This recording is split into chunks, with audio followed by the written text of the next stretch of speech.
क्रोध से ज़्यादा हानिकारक कोई और वस्तु नहीं है। एक दिन गौतम बुद्ध अपने शिष्यों के साथ एकदम शांत बैठे हुए थे। उन्हें इस प्रकार बैठे हुए देख शिष्य चिंतित हुए कि कहीं वह अस्वस्थ तो नहीं है।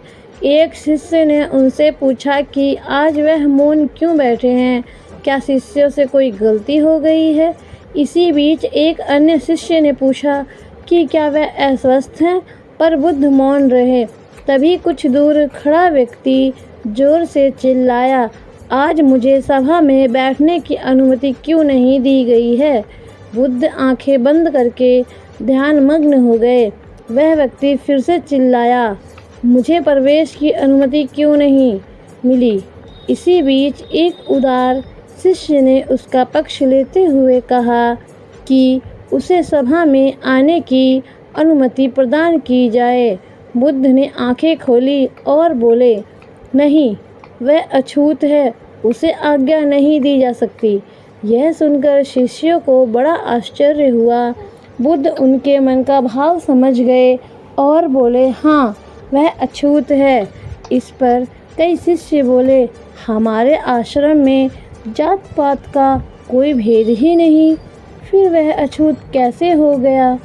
तब बुद्ध ने समझाया, आज वह क्रोधित होकर आया है। क्रोध से जीवन की एकाग्रता भंग होती है।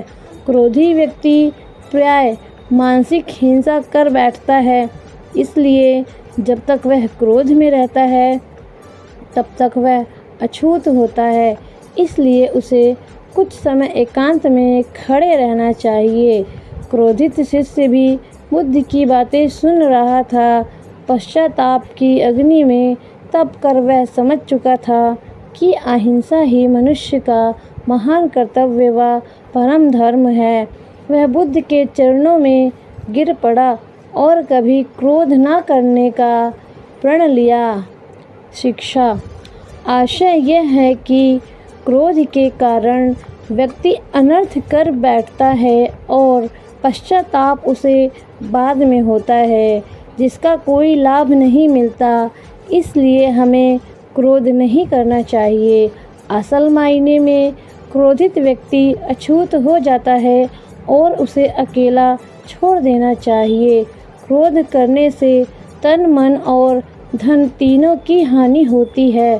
क्रोध से ज़्यादा हानिकारक कोई और वस्तु नहीं है।